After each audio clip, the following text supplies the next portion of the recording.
From America's tallest failed skyscraper to the most insane airport mega project ever proposed, and from the world's largest dome to the Mile-High Illinois Skyscraper, here are the most insane mega projects that were never built.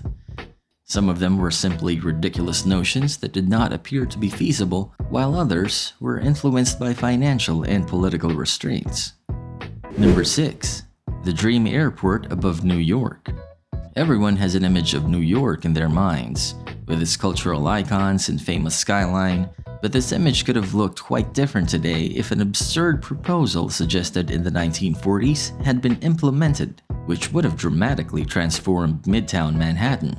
William Zeckendorf, one of New York's most prominent real estate developers, presented the idea of a rooftop airport in Midtown Manhattan in 1946. The megastructure, nicknamed New York City's Dream Airport, would cover the length of 144 Manhattan blocks, with a 70-meter-high deck about the size of Central Park. A series of 10-story structures were to be built beneath the deck to house waiting spaces, ticket offices, and small shops. The airport would not only serve air travel, but would also have ports for ships from the Hudson River, as well as roadways and railways beneath the platform. It would have been the largest airport project in history, costing an estimated $3 billion at the time. The main reason for this plan was to shorten travel time. New York already had traffic problems in the 1940s, and with all of its major airports located out of Manhattan, getting to these transportation terminals was frequently difficult. A Midtown airport would have eliminated the need for passengers to drive to Newark, LaGuardia, or JFK airports. If it had been built, the airport would have profoundly changed New York. Some of the skyscrapers seen today, such as the Hudson Yards, would not exist, and the surrounding neighborhood would have been built very differently. While this appears to be a wild idea, there are apparent reasons why it did not become a reality. To begin with, an airport in the heart of the world's busiest city would be a nightmare for inhabitants. The airport was built to handle 68 planes per hour. As a result, residents would have to contend with airplane noise every minute of the day. Furthermore, traffic in New York was already a huge issue, and with people flocking midtown for flights, city planners would face yet another congestion concern. Even if they received approval, there would be significant engineering obstacles. Furthermore, purchasing the project's land, demolishing and existing structures within a 144-block radius, and then rebuilding the entire area with an airport on top would likely make it the largest and most complicated mega-project in New York's history. Overall, it's clear that constructing an airport 70 meters above New York, surrounded by buildings and population, was never going to happen. So while there was excitement over this unrivaled airport, the ambitious intentions stayed confined to the pages of the newspapers. Number 5. The most iconic hotel in the world. We stay in New York and look at another remarkable proposal from the early 1900s. At the time, the city was experiencing a skyscraper boom. In 1908, the Singer Building became the first skyscraper to reach 150 meters in height, and it was followed by giants such as the Chrysler Building and the Empire State Building. Across the Atlantic, the famed Spanish architect Antoni Gaudí demonstrated a radically different architectural style, with an emphasis on detail and curved patterns. His renowned designs for structures like Casa Mila and Casa Batillo were unlike anything seen in New York, based on a celebration of nature and Catalan culture. Two businessmen, impressed by Gaudí's brilliance, traveled to Barcelona in 1908 to persuade him to create a masterpiece in New York. Gaudí was intrigued and offered a magnificent hotel that would rise 360 meters into the sky. The building's front would be gleaming with alabaster glass and tiles, while its interior would feature restaurants, theaters, concert halls, and an exhibition theater towering over 100 meters. The plans for such a tall building were unprecedented and intimidating at the time. Gaudí, on the other hand, was known for doing the unthinkable.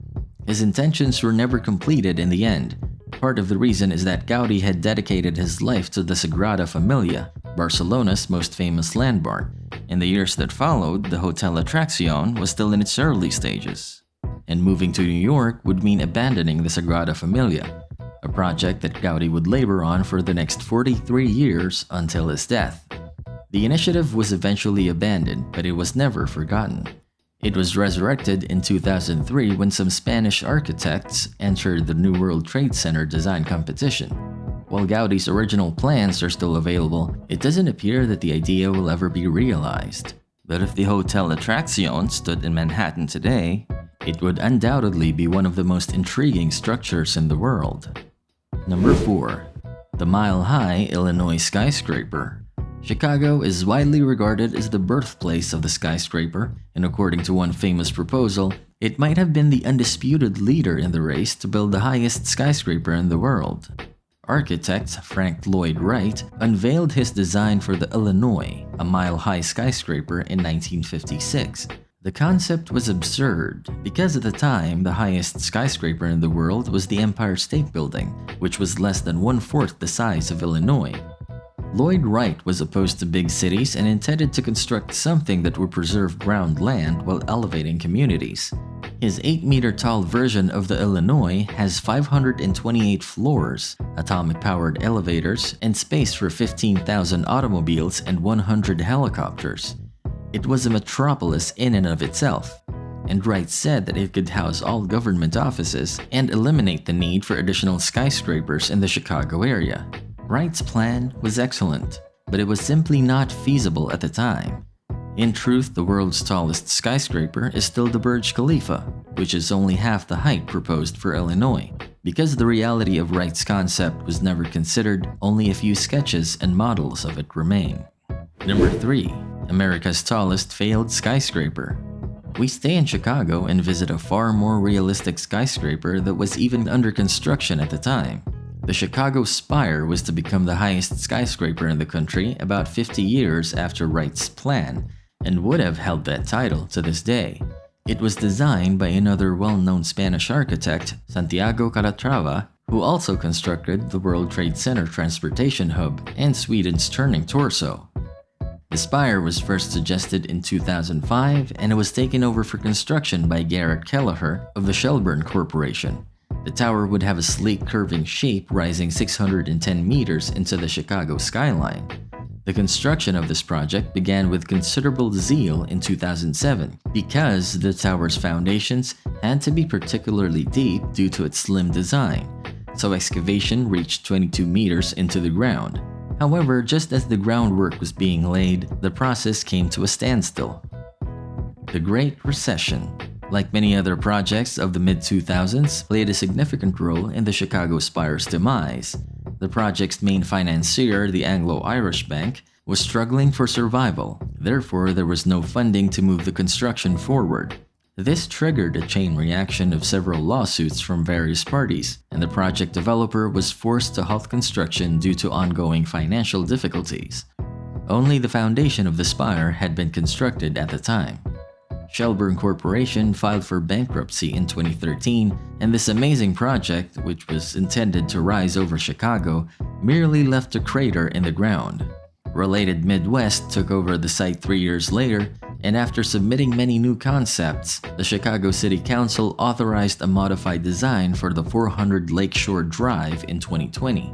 This project comprises of 2 staircase-like towers that stand 267 and 233 meters tall, respectively.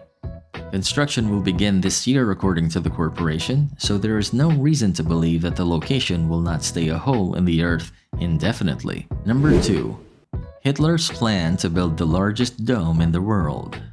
Hitler and his heinous cruelty came to an end with the defeat of Nazi Germany. It also meant the end of some of its most ambitious architectural projects. One of these was Germania's planned capital city and its most prominent structure, the Great Hall. Berlin was planned to be the capital of Germania, the New World. Hitler envisioned reorganizing the city along a central 5-kilometer-long boulevard running from north to south, intersecting with an east-west axis in Berlin. The Great Hall was planned to be at the northern end of this new central axis. Hitler created the drawings for this massive dome tower. He had seen the Pantheon in Rome in the 1920s and intended to construct something much more beautiful and much larger. The dome would be 290 meters tall and 250 meters wide, making it the most visible structure on the continent. The massive hall on the inside could hold 150,000 people at once. It was so massive that the hall would have been 17 times the size of St. Peter's Basilica. Hitler wished to extend his empire by erecting crazily large structures. The Great Hall, according to historian Wolfgang Bentz, was built to enforce the frameworks of control. This sort of architecture, he claims, was created to subdue, overwhelm, and captivate people. Except for a few shell structures, very little of Germania's plans were actually erected. In the end, the Great Hall, like other schemes, came crashing down with a defeat in 1945, and they are a mirror of Nazi Germany's alluring delusions of grandeur and brutal beliefs. Number 1. The Sphere Vision of the Pyramids of Giza. For our final megaproject, we travel to France in the 18th century. This project was believed to be dedicated to Sir Isaac Newton, one of the world's most influential scientists. In his honor, French architect Étienne Louis Boulle designed a 150-meter tall cenotaph that would tower over the Great Pyramid of Giza. While the huge pyramid was built to honor Egyptian Emperor Khufu, the cenotaph was intended to honor Sir Isaac Newton, who is buried in London's Westminster Abbey.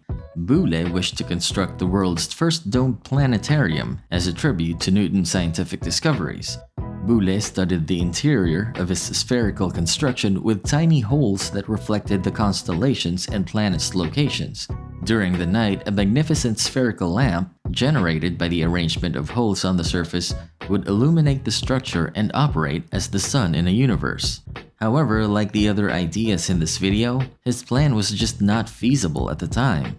Boulle would have been aware of this, as he considered architecture as a science of ideas and imaginations rather than merely constructing. As a result, the cenotaph remained a fantastic notion that was never realized. Which of the following initiatives do you want to see become a reality? Let us know in the comments. If you liked and enjoyed this video, don't forget to hit the like button and subscribe to the channel. For more insightful videos, get notified by clicking the bell button below. From the high-end stories of today, this has been Modern Luxury. As always, we look forward to seeing you again in one of our videos. Thanks for watching.